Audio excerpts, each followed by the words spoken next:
총구가 그의 이마를 향하고 있었습니다. 11월의 차가운 바람이 평양 외곽 형장을 휩쓸고 지나갔습니다.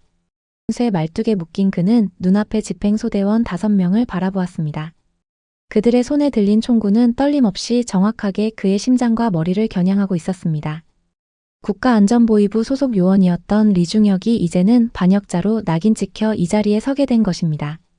반동 반역 명분자 리중혁 최후 진술 있는가? 집행 책임자의 목소리가 확성기를 타고 울려 퍼졌습니다. 주변에는 강제로 동원된 주민들 200여 명이 서 있었습니다. 그들의 얼굴에는 두려움과 무관심이 뒤섞여 있었습니다. 리중혁은 천천히 고개를 들어 회색빛 하늘을 바라보았습니다. 형님, 제가 곧 그곳으로 가겠습니다. 그때였습니다. 갑자기 형장 뒤편에서 폭발음이 들려왔습니다. 사람들이 비명을 지르며 사방으로 흩어지기 시작했습니다.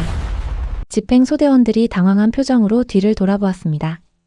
그 순간 리중혁의 옆으로 누군가 달려왔습니다. 선생님, 저 기억하십니까? 나직한 목소리였습니다. 순식간에 그의 몸을 묶은 밧줄이 잘렸습니다. 리중혁은 어리둥절한 채 그 사람의 얼굴을 보았습니다. 5년 전 두만강을 건너도록 그가 몰래 도왔던 그 청년이었습니다. 림철영. 그가 이곳에 나타날 줄은 꿈에도 몰랐습니다. 뛰십시오, 지금 당장. 철영이 그의 팔을 잡아 끌었습니다. 주변은 이미 아수라장이 되어 있었습니다. 연막탄 때문인지 사방이 뿌연 회색 연기로 가득했습니다.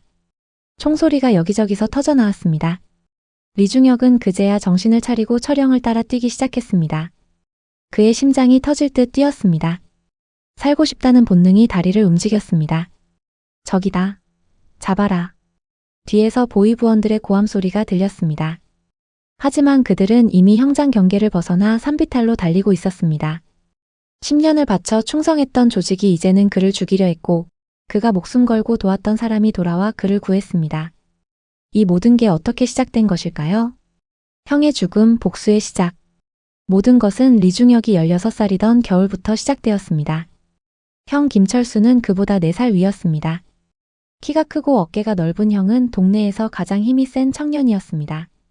함경북도 회령 변두리의 그들 집은 가난했지만 형은 언제나 밝게 웃으며 동생을 돌봐주었습니다. 아버지는 리중혁이 8살 때 탄광사고로 돌아가셨고 어머니는 그 충격으로 병을 얻어 누워 계셨습니다. 중혁아, 걱정 말거라. 형이 있지 않나? 형은 늘 그렇게 말했습니다. 배급이 끊긴 지 오래였지만 형은 어떻게든 식량을 구해왔습니다. 나중에 안 사실이지만 형은 두만강 넘어 중국과 밀무역을 하는 사람들 밑에서 일했던 것입니다. 위험한 일이었습니다. 하지만 어머니의 약값을 마련하려면 그것밖에 없었습니다. 그날도 형은 일을 나갔습니다.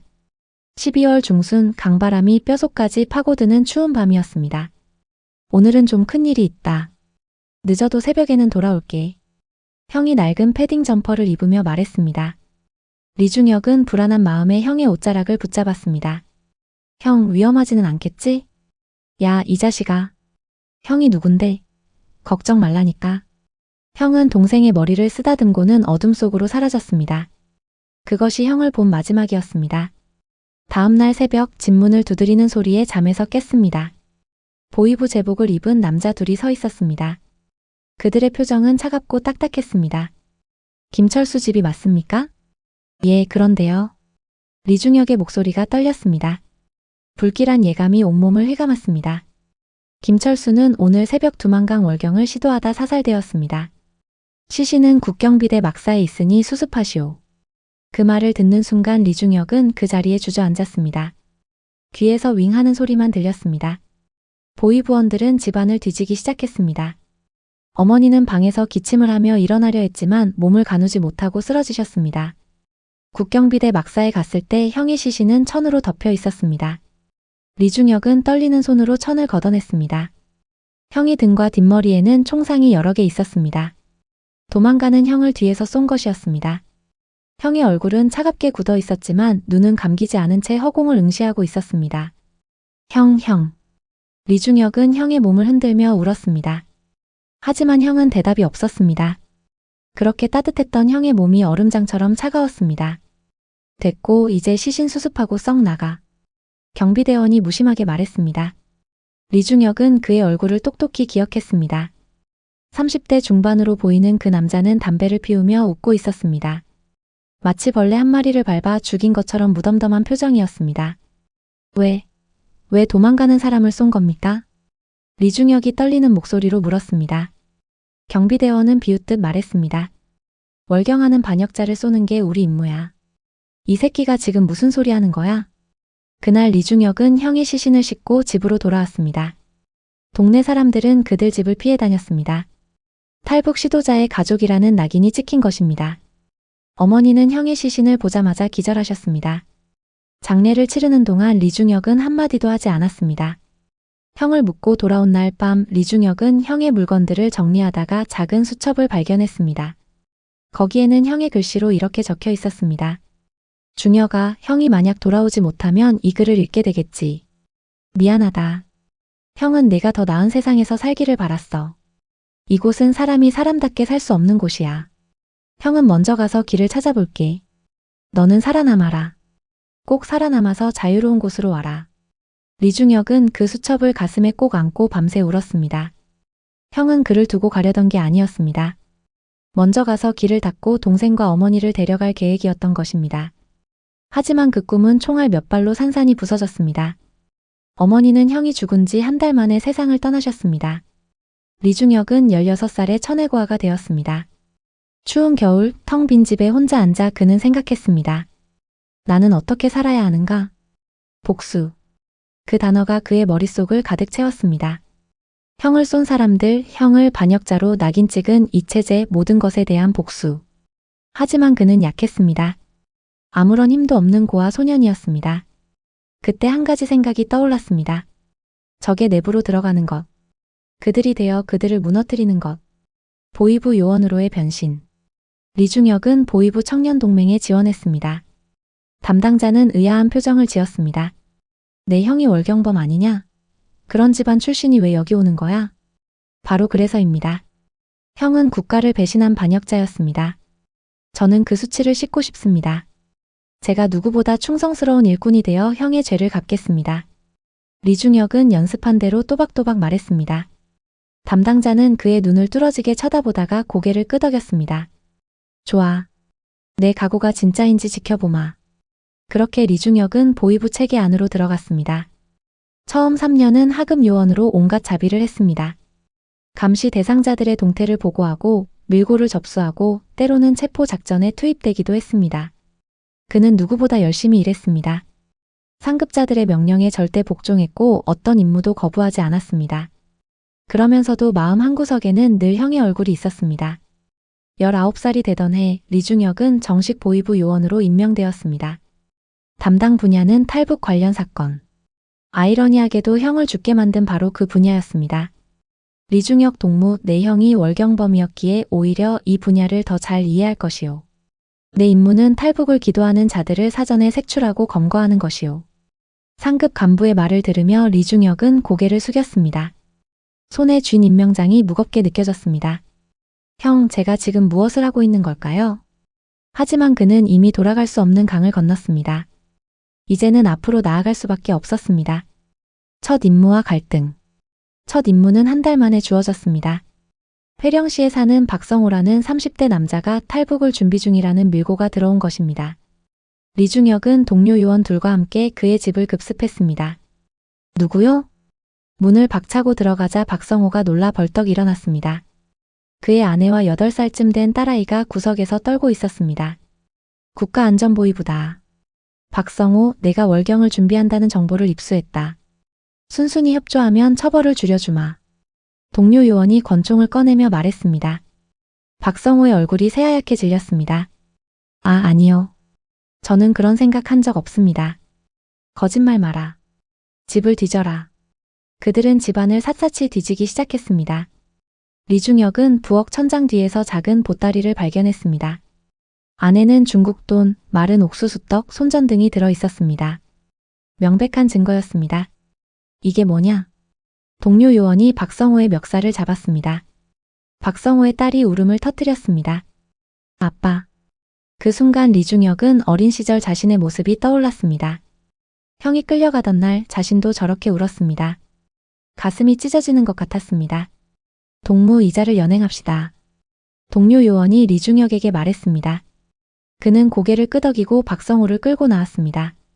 뒤에서 아내와 딸의 울음소리가 들렸습니다. 보이부 조사실에서 박성호는 모든 것을 자백했습니다. 아내가 병에 걸렸는데 약을 구할 수 없어서 중국으로 건너가 돈을 벌어올 생각이었다고 했습니다. 그의 이야기를 들으며 리중혁은 형이 했던 말들이 떠올랐습니다. 박성호는 노동단련대로 보내졌습니다. 1년형. 아내와 딸은 지방으로 추방되었습니다. 리중혁은 상급자로부터 칭찬을 받았습니다. 리중혁 동무 잘했소. 이런 반역자들을 하나하나 뿌리 뽑아야 하오. 예, 동지. 리중혁은 기계적으로 대답했습니다. 그날 밤 숙소로 돌아와 그는 거울을 보았습니다. 거울 속 그의 얼굴은 낯설었습니다. 나는 과연 무엇을 하고 있는 걸까? 첫 번째 구원. 그로부터 일주일 후 리중혁은 야간 순찰 중 두만 강변에서 한 여자를 발견했습니다. 20대 중반으로 보이는 여자는 강을 건너려다 얼음이 깨져 물에 빠진 상태였습니다.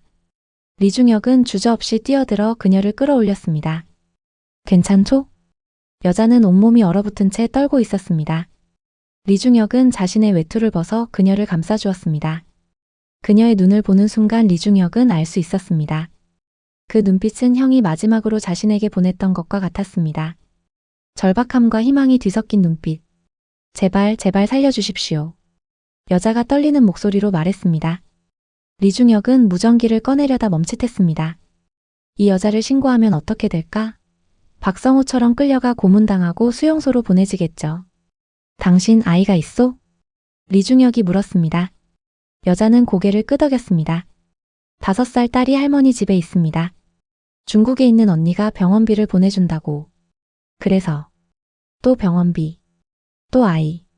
형과 똑같은 이유였습니다. 리중혁은 깊은 숨을 들이쉬었습니다. 그리고 결정을 내렸습니다. 그의 인생의 방향을 완전히 바꾼 결정. 들으시오. 지금 강물이 너무 차가워서 건널 수 없으오. 5일 상류로 가면 얕은 여울이 있고 그곳 건너편 중국 쪽에 작은 마을이 있소. 내일 밤 11시에 그곳으로 가시오. 그 시간에는 순찰이 없으오. 여자는 믿을 수 없다는 표정으로 그를 바라보았습니다. 당신은 보이부원 아니오? 맞소. 그러니 이 일은 절대 비밀이오. 만약 잡히면 나는 이 이야기를 한 적 없으오. 알겠소? 감사합니다. 정말 감사합니다. 여자는 그의 손을 꼭 잡았습니다. 리중혁은 그녀가 어둠 속으로 사라지는 것을 지켜보았습니다. 그날 밤 리중혁은 숙소에서 잠을 이루지 못했습니다. 자신이 방금 한 일은 명백한 직무유기이자 반역 행위였습니다. 들키면 자신도 총살당할 것입니다. 하지만 이상하게도 마음이 편했습니다. 오히려 박성호를 체포했을 때보다 훨씬 편안했습니다. 형의 얼굴이 떠올랐습니다. 형, 이게 맞는 거겠지요? 이중생활의 시작. 그날 이후 리중혁은 완전히 달라졌습니다. 겉으로는 여전히 충직한 보이부 요원이었지만 속으로는 다른 계획을 세우기 시작했습니다. 형이 못다 이룬 일. 그것을 자신이 대신 이루기로 한 것입니다. 사람들을 구하는 것. 탈북하려는 이들에게 길을 알려주는 것. 그것이 형의 죽음을 헛되지 않게 만드는 유일한 방법이라고 생각했습니다. 리중혁은 조심스럽게 움직이기 시작했습니다. 탈북 정보가 들어오면 일부러 늦게 현장에 도착하거나 증거를 없애주거나 안전한 루트를 알려주었습니다. 물론 모든 사람을 도울 수는 없었습니다. 이미 다른 요원이 담당한 사건이거나 자신이 개입하면 의심받을 수 있는 경우도 많았으니까요. 하지만 도울 수 있는 사람은 최대한 도왔습니다. 그렇게 1년, 2년이 지나갔습니다. 위기의 순간들. 요원 4년 차가 되던 여름 리중혁에게 큰 시험이 찾아왔습니다. 리중혁 동무 중요한 임무가 있어. 상급 간부가 그를 불렀습니다. 그의 표정이 평소보다 심각했습니다. 무슨 일입니까, 동지? 온성군에서 대규모 탈북 조직이 적발되었소. 브로커까지 연루된 것으로 보이어. 이번 사건을 맡아 철저히 수사하시오. 리중혁의 심장이 철렁 내려앉았습니다. 대규모 조직이라면 많은 사람이 연루되었다는 뜻입니다. 자칫하면 수십 명이 체포될 수 있었습니다. 알겠습니다. 리중혁은 겉으로는 침착하게 대답했지만 속으로는 당황스러웠습니다. 온성군으로 가는 차 안에서 그는 계속 생각했습니다. 어떻게 해야 이 사람들을 구할 수 있을까? 현장에 도착하자 이미 보이부 요원 6명이 대기하고 있었습니다. 책임자 강명철 대자가 그를 맞이했습니다. 리중혁 소자 동무 왔구려. 상황을 브리핑하겠소. 강 대자는 차가운 눈빛의 50대 남자였습니다. 그는 악명 높은 요원이었습니다. 잔인하고 집요하기로 소문난 사람이었습니다. 현재까지 파악된 바로는 총 15명이 이 조직에 연루되어 있소. 주동자는 김영숙이라는 40대 여자요. 이자가 브로커와 연결되어 사람들을 모집했소. 증거는 확보되었습니까? 일부는 확보했소. 하지만 더 캐내야 하오. 특히 브로커의 신원과 루트를 밝혀내야 하오. 그들은 곧바로 수사에 착수했습니다. 첫 번째 용의자는 박명순이라는 30대 여자였습니다. 새 아이의 어머니였습니다. 나는 아무것도 모릅니다. 정말이요. 박명순은 조사실에서 계속 부인했습니다. 하지만 강 대자는 가차 없었습니다. 이년아, 거짓말하지 마라. 네가 김영숙을 만난 게 확인됐어. 솔직히 말하면 형을 줄여주마. 정말 그냥 아는 사람일 뿐입니다. 탈북이고 뭐고 그런 이야기 들은 적 없어요. 박명순의 목소리가 떨렸습니다. 리중혁은 그녀의 얼굴을 보며 알 수 있었습니다. 거짓말을 하고 있었습니다. 하지만 끝까지 버티고 있었습니다. 강 대자가 자리에서 일어나 박명순에게 다가갔습니다. 그리고 갑자기 그녀의 머리채를 잡아 끌었습니다. 인연이 끝까지 버티겠다는 거지. 좋아. 내 자식들을 데려오마. 애들 앞에서 네가 어떻게 되는지 보여줄 테니. 안 돼요. 제발 애들은 건드리지 마세요. 박명순이 비명을 질렀습니다. 리중혁은 주먹을 불끈 쥐었습니다. 온몸이 떨렸습니다. 강 대자 동지, 제가 조사를 맡아도 되겠습니까? 리중혁이 끼어들었습니다. 강 대자가 그를 왜? 방법이 있어? 예. 좀 더 심리적으로 접근해 보겠습니다. 강 대자는 잠시 생각하더니 고개를 끄덕였습니다. 좋토. 1시간 줄 테니 물어보시오. 안 되면 내 방식대로 할 거요. 강 대자가 나가자 조사실에는 리중혁과 박명순만 남았습니다. 리중혁은 의자를 끌어당겨 그녀 앞에 앉았습니다. 박명순 동무, 들으시오. 나는 당신을 돕고 싶소. 뭐라고요? 박명순이 의아한 표정으로 그를 바라보았습니다. 리중혁은 주변을 살피며 목소리를 낮췄습니다. 당신 자식들 올해 7살, 5살, 3살이지요? 막내는 아직 젖을 뗀 지 얼마 안 됐고요. 어떻게? 조사했소. 들으시오. 당신이 여기서 끝까지 버티면 어떻게 되는 줄 아시오? 강 대자는 정말로 당신 자식들을 데려올 거요. 그리고 당신 눈앞에서 그 아이들을 괴롭힐 거요. 당신이 입을 열 때까지 말이요. 박명순의 얼굴이 하얗게 질렸습니다. 하지만 내가 만약 적당한 진술을 만들어준다면 당신은 탈북 시도를 했지만 마음을 고쳐먹고 스스로 자수했다. 이렇게 만들 수 있소. 그러면 형량이 훨씬 줄어들 거요. 왜 저를 도우려는 겁니까? 박명순이 떨리는 목소리로 물었습니다. 리중혁은 잠시 망설였습니다. 내 형도 당신처럼 가족을 위해 강을 건너려다 죽었소. 나는 더 이상 당신 같은 사람들을 보고 싶지 않소. 박명순의 눈에서 눈물이 흘러내렸습니다. 하지만 김영숙 언니는 어떻게 됩니까? 다른 사람들은요? 내가 할 수 있는 최선을 다하겠소. 하지만 약속할 수는 없소. 적어도 당신과 당신 자식들은 지킬 수 있소. 리중혁은 조심스럽게 진술서를 작성했습니다. 박명순이 김영숙을 만나긴 했지만 탈북 이야기는 듣지 못했고 나중에 우연히 그 사실을 알고 고민하다 자수했다는 내용이었습니다. 강 대자에게 진술서를 제출하자 그는 미심쩍은 표정을 지었습니다. 이게 전부요? 뭔가 석연치 않은데. 박명순은 주변 인물일 뿐입니다. 핵심은 김영숙과 브로커입니다. 거기에 집중하는 게 효율적일 것 같습니다. 강 대자는 못마땅한 듯 했지만 더 이상 문제 삼지 않았습니다. 박명순은 노동 단련대 6개월 형을 받고 풀려났습니다. 자식들은 무사했습니다. 하지만 다른 사람들은 운이 좋지 않았습니다. 김영숙을 포함해 7명이 체포되었습니다. 그들은 가혹한 고문을 당했습니다.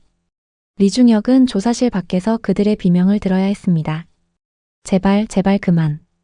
다 말할게요. 다 말할 테니까 그만. 밤마다 리중혁은 악몽을 꾸었습니다. 형의 얼굴, 박명순의 눈물, 김영숙의 비명이 뒤섞인 악몽이었습니다. 브로커를 지키다. 일주일 후 김영숙이 자백했습니다. 브로커의 이름은 최철수. 중국 조선족이었습니다. 그는 북한과 중국을 오가며 탈북자들을 도왔습니다.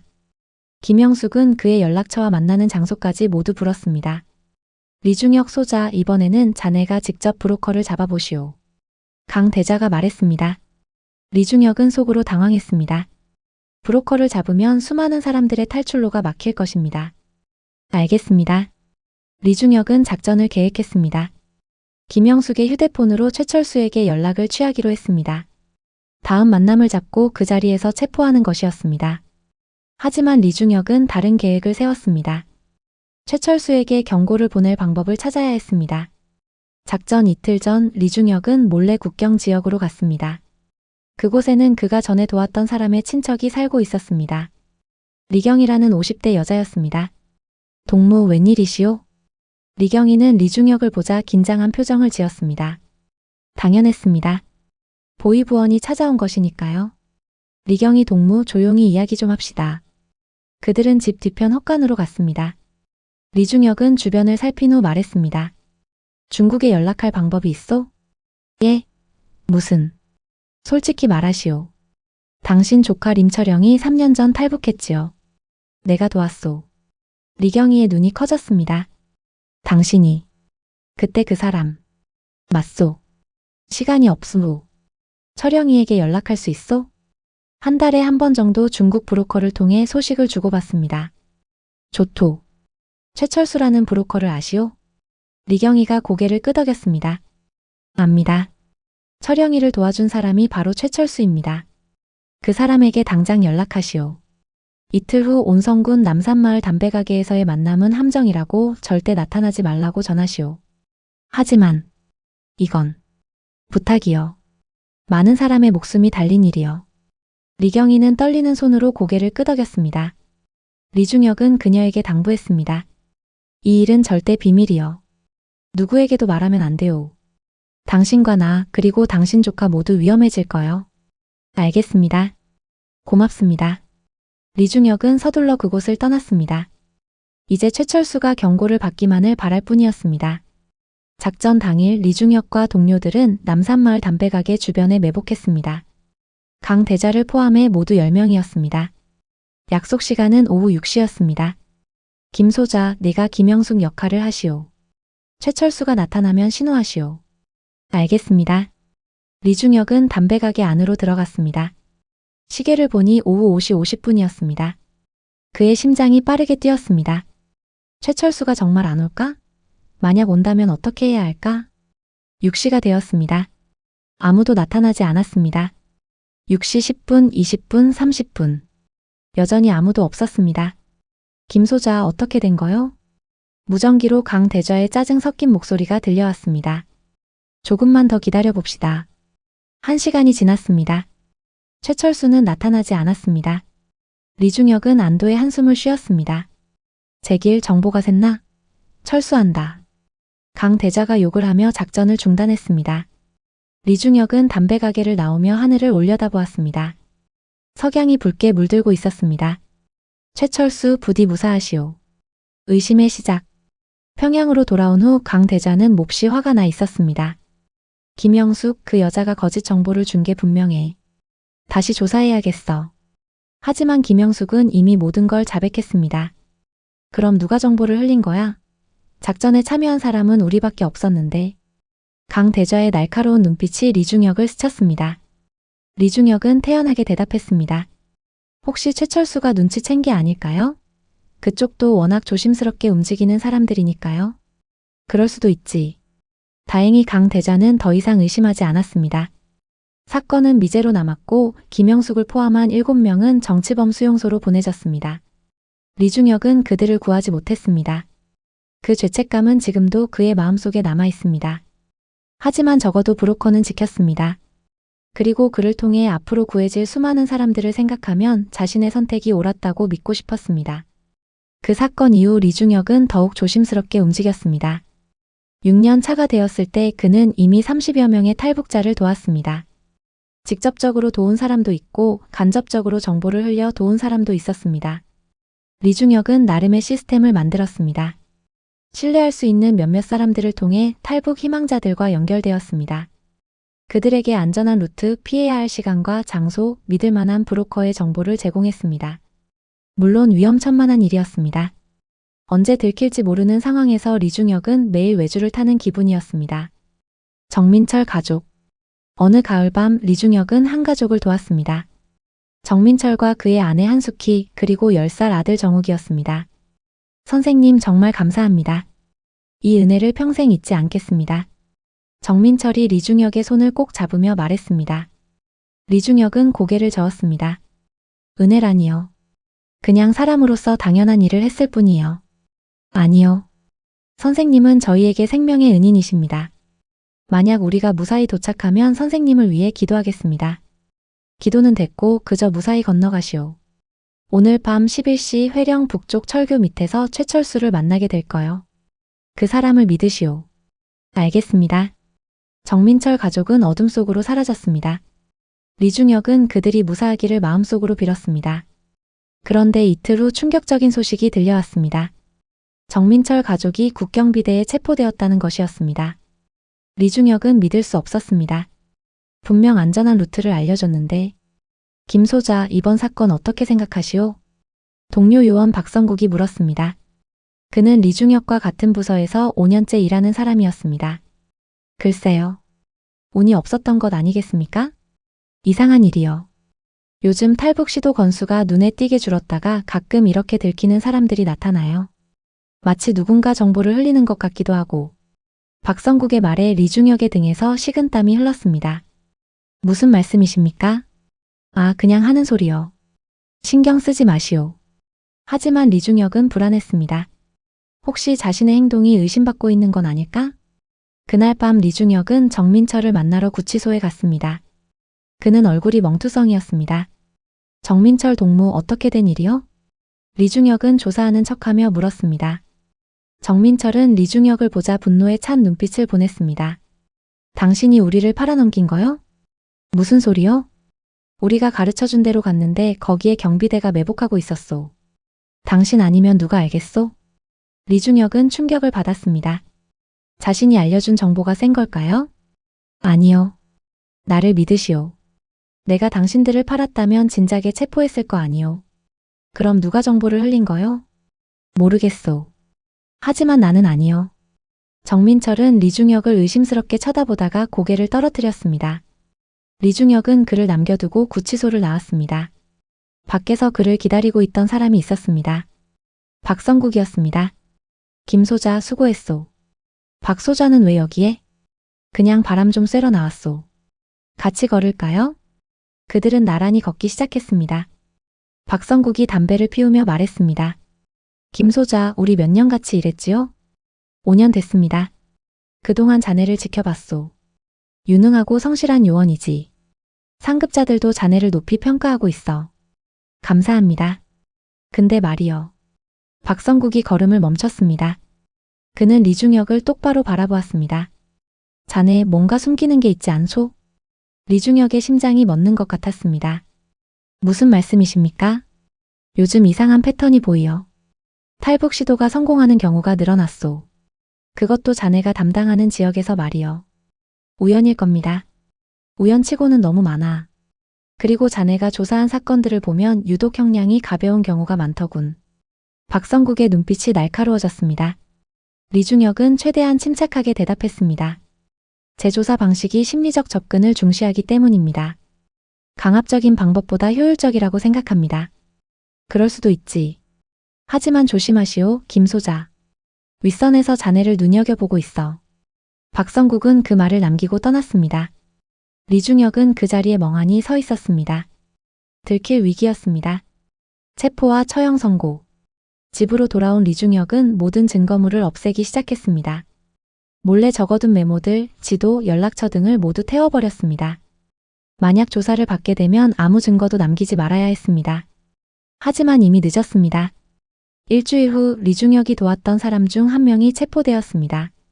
그리고 그는 고문 끝에 리중혁의 이름을 댔습니다. 리중혁 소자가 저를 도와줬습니다. 그 사람이 안전한 루트를 알려줬어요. 그 증언이 보고되었고 리중혁은 즉시 소환되었습니다. 리중혁, 내가 탈북자들을 도왔다는 제보가 들어왔다. 사실이냐? 신문관이 차갑게 물었습니다. 리중혁은 부인했습니다. 아닙니다. 저는 충실히 임무를 수행했습니다. 그럼 이 증언은 뭐냐? 탈북자가 내 이름을 명확히 밝혔다. 모함입니다. 제가 그를 체포했기 때문에 복수하려는 것입니다. 하지만 증거는 계속 나왔습니다. 리중혁이 도왔던 사람들이 하나둘씩 증언했습니다. 리중혁은 끝까지 부인했지만 소용없었습니다. 한 달간의 조사 끝에 리중혁은 반당 반혁명 분자로 낙인 찍혔습니다. 공개 처형이 결정되었습니다. 구치소에 갇힌 채 리중혁은 생각했습니다. 내 삶이 헛되지는 않았을까? 30여 명을 구했지만 결국 들켜서 더 이상 아무도 도울 수 없게 되었어. 형, 제가 잘못한 걸까요? 하지만 후회하지는 않았습니다. 적어도 자신은 자신이 옳다고 생각하는 일을 했으니까요. 전날 밤의 대화. 공개 처형 전날 밤 구치소 독방에 누워 리중혁은 천장을 바라보았습니다. 내일이면 이 모든 게 끝나는 거지. 32년의 짧은 인생. 형을 따라가게 되는 거야. 형님, 곧 가겠습니다. 리중혁은 중얼거렸습니다. 그때 복도에서 발소리가 들렸습니다. 누군가 그의 감방 앞에 섰습니다. 리중혁. 아직은 목소리였습니다. 박성국이었습니다. 박소자. 내일이면 끝이구만. 그렇습니다.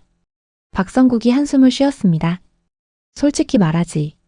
자네가 그런 일을 할 줄은 몰랐어. 왜 그랬나? 리중혁은 잠시 망설였습니다. 어차피 내일이면 죽을 목숨 숨길 필요가 있을까요? 제 형도 탈북하다 죽었습니다. 형은 가족을 위해 그랬어요. 저는 형 같은 사람들이 더 이상 죽지 않기를 바랐습니다. 미친 짓이야. 자네 목숨을 버리면서까지 할 일이었나? 모르겠습니다. 하지만 후회하지는 않습니다. 박성국은 한참 말이 없었습니다. 그러다 작은 목소리로 말했습니다. 사실 나도 자네가 부러웠어. 왜? 나도 이 체제가 잘못됐다는 걸 알아. 하지만 나는 겁쟁이야. 가족도 있고 잃을 게 너무 많아. 그래서 그냥 시키는 대로 했지. 하지만 자네는 달랐어. 자네는 용기가 있었어. 박성국의 목소리에 묘한 감정이 묻어났습니다. 박소자, 미안하네. 자네를 구해줄 수 없어서. 내가 할 수 있는 건 아무것도 없어. 괜찮습니다. 박소자 잘못이 아닙니다. 박성국은 더 이상 말하지 않고 떠났습니다. 리중혁은 다시 천장을 바라보았습니다. 기적 같은 구출. 다음 날 아침 경비병들이 리중혁을 끌고 나왔습니다. 트럭에 실려 형장으로 가는 길 창밖으로 평양 거리가 보였습니다. 사람들이 오가고 아이들이 웃고 일상이 흘러가고 있었습니다. 저 사람들 중 몇이나 행복할까? 형장에 도착했습니다. 프롤로그에서 말씀드린 것처럼 리중혁은 말뚝에 묵혔습니다.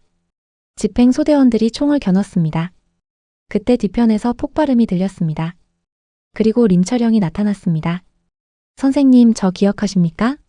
철영은 4년 전 리중혁이 도왔던 청년이었습니다. 당시 22살이던 그는 이제 26이 되어 있었습니다. 그가 어떻게 이곳에 왔는지 리중혁은 그때는 알 수 없었습니다. 뛰십시오, 지금 당장. 철영이 리중혁의 밧줄을 끊었습니다.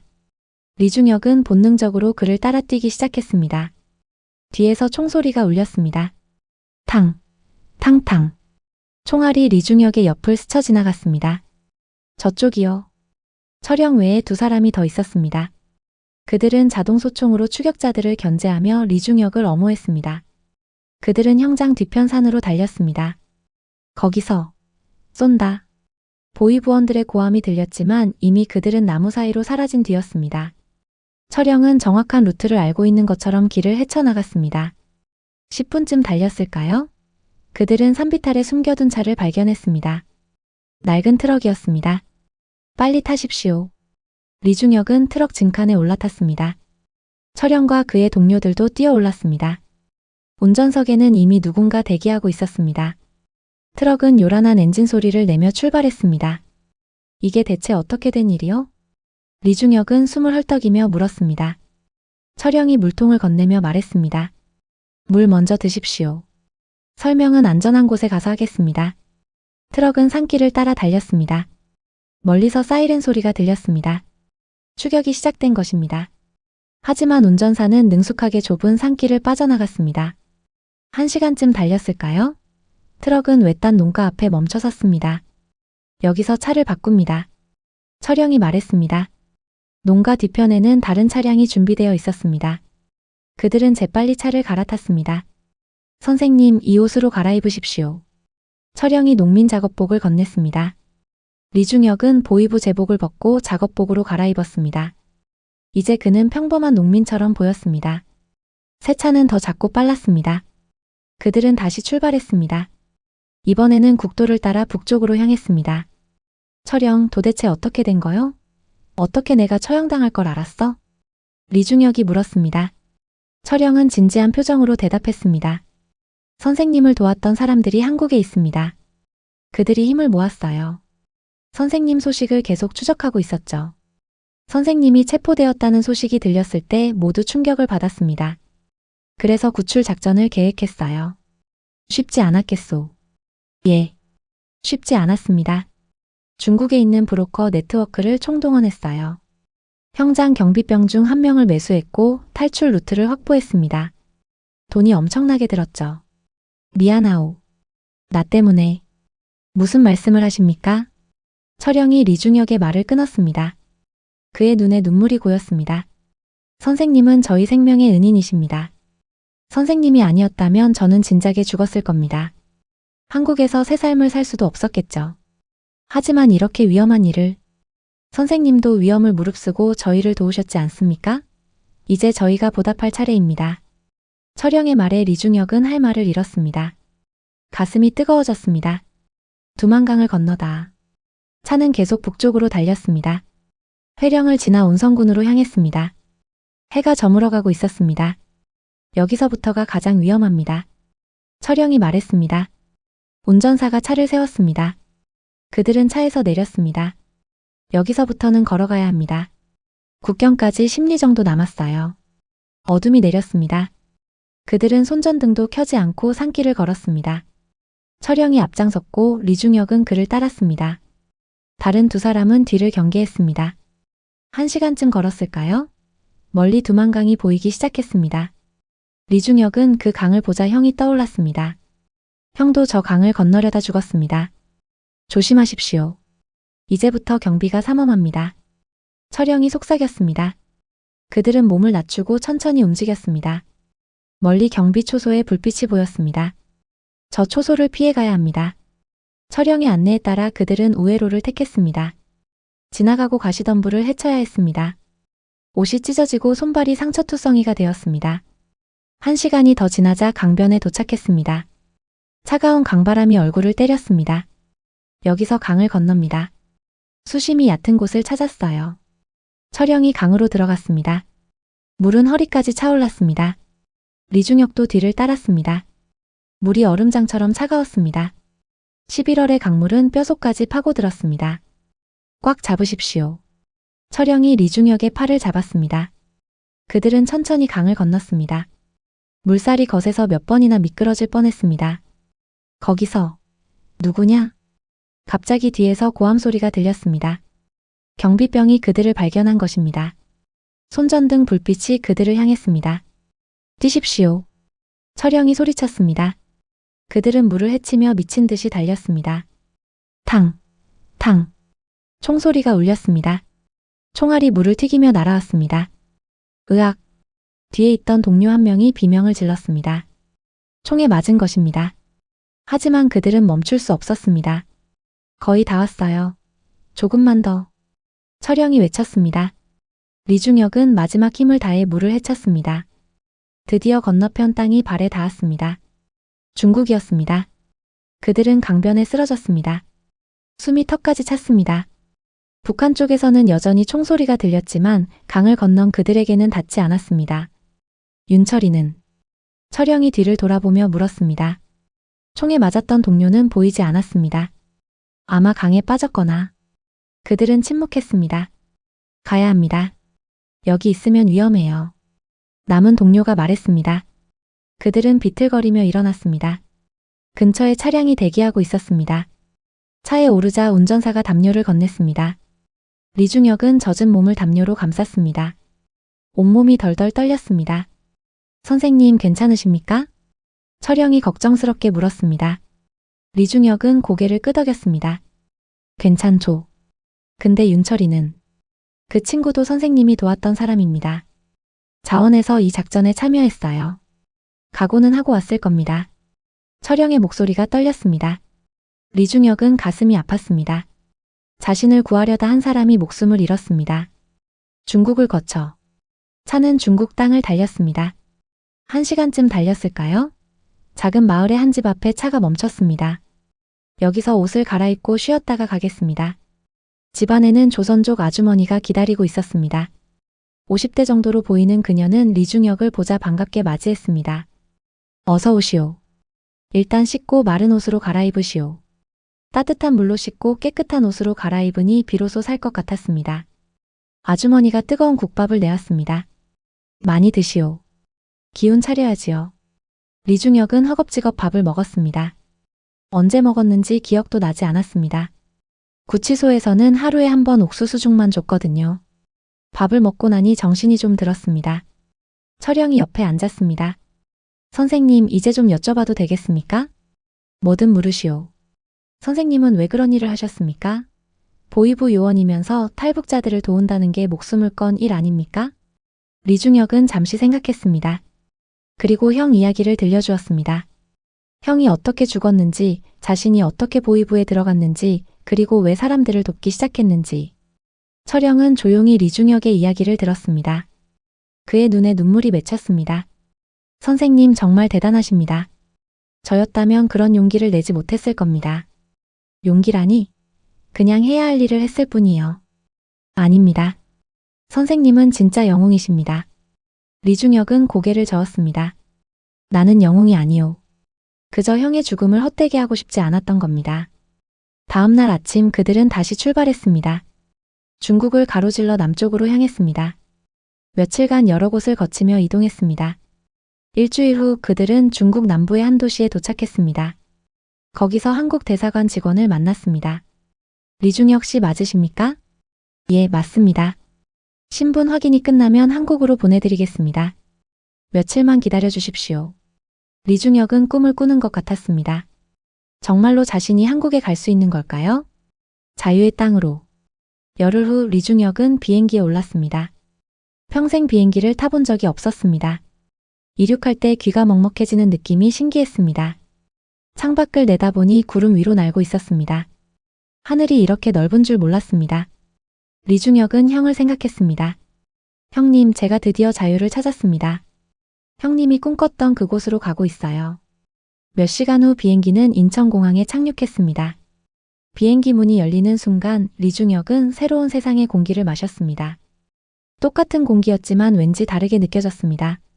공항에는 철영과 여러 사람들이 나와 있었습니다. 그들은 모두 리중혁이 도왔던 사람들이었습니다. 정민철과 그의 가족, 박명순과 그녀의 아이들, 리경이의 조카 림철영, 그리고 수십 명의 탈북민들. 선생님. 그들이 일제히 소리쳤습니다. 리중혁은 그 순간 울음이 터져 나왔습니다. 자신이 도왔던 사람들이 이렇게 무사히 살아 있었습니다. 선생님 환영합니다. 정민철이 리중혁의 손을 꼭 잡았습니다. 그의 아들 정욱이는 이제 15살 청소년이 되어 있었습니다. 아저씨 감사합니다. 저희 가족을 살려주셔서요. 어린 목소리로 정욱이가 말했습니다. 리중혁은 그 아이의 머리를 쓰다듬었습니다. 잘 자랐구나. 박명순도 다가왔습니다. 그녀는 눈물을 흘리며 말했습니다.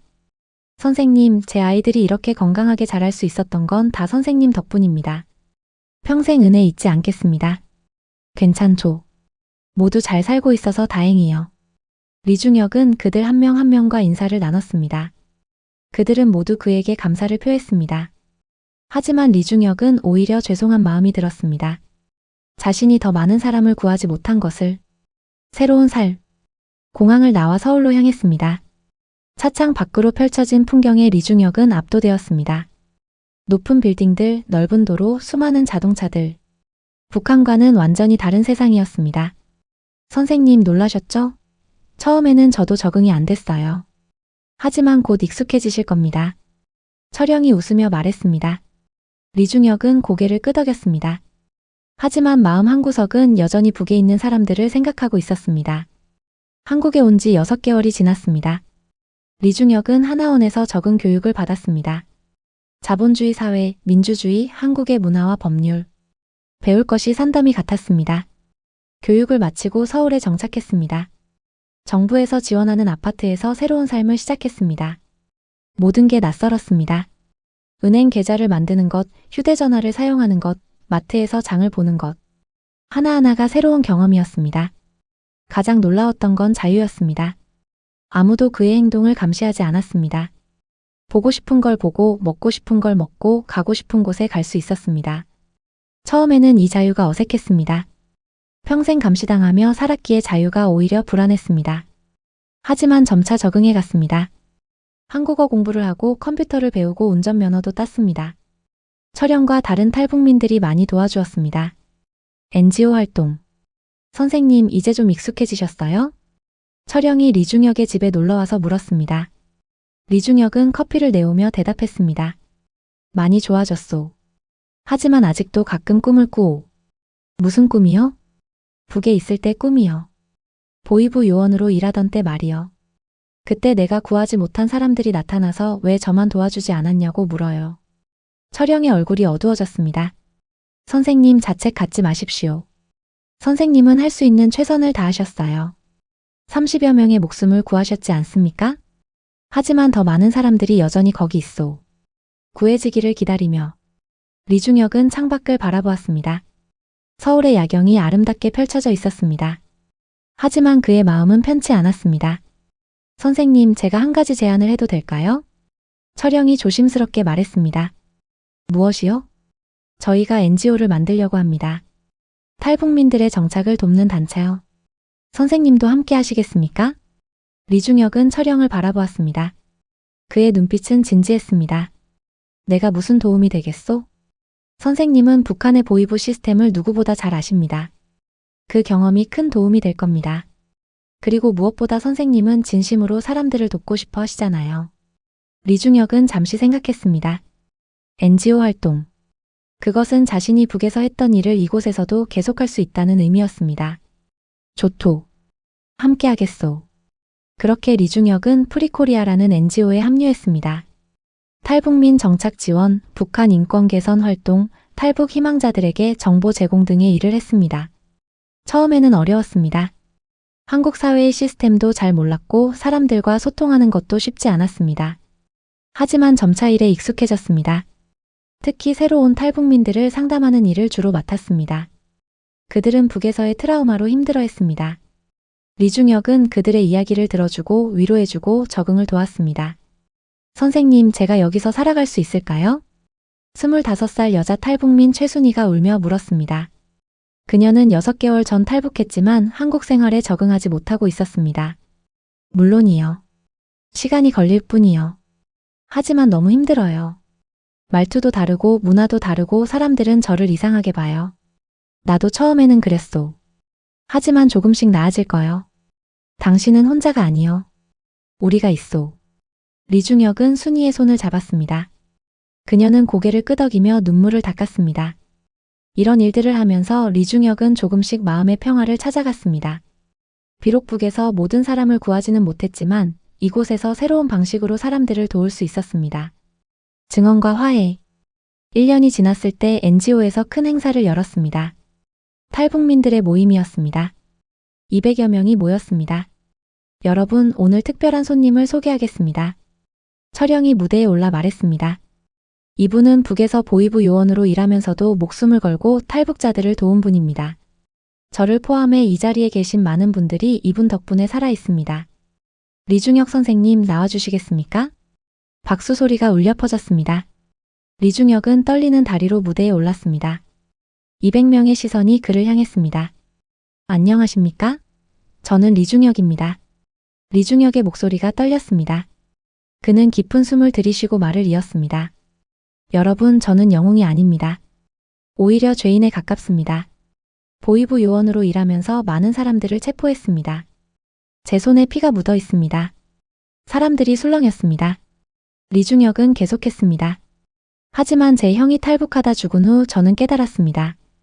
이 체제가 잘못되었다는 것을, 사람들이 살기 위해 목숨을 걸어야 하는 사회가 잘못되었다는 것을. 그래서 저는 제가 할 수 있는 방식으로 저항했습니다. 사람들을 돕는 것이었죠. 리중혁의 눈에 눈물이 맺혔습니다. 하지만 저는 모든 사람을 구하지 못했습니다. 제가 체포한 사람들, 제가 구하지 못한 사람들, 지금도 북에서 고통받는 수많은 사람들. 그들을 생각하면 가슴이 아픕니다. 리중혁은 청중을 향해 고개를 숙였습니다. 그래서 저는 여기서 속죄하려 합니다. 여러분의 정착을 돕고 북에 남은 사람들을 위해 일하면서 말입니다.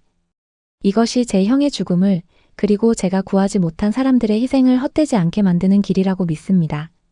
긴 침묵이 흘렀습니다. 그리고 한 사람이 일어서며 박수를 쳤습니다. 정민철이었습니다. 곧 모든 사람들이 일어서서 박수를 보냈습니다. 선생님은 영웅입니다. 감사합니다, 선생님. 사람들의 목소리가 울렸습니다. 리중혁은 눈물을 참을 수 없었습니다. 무대에서 내려오자 사람들이 그를 둘러쌌습니다. 그들은 리중혁의 손을 잡고 안아주고 감사를 표했습니다.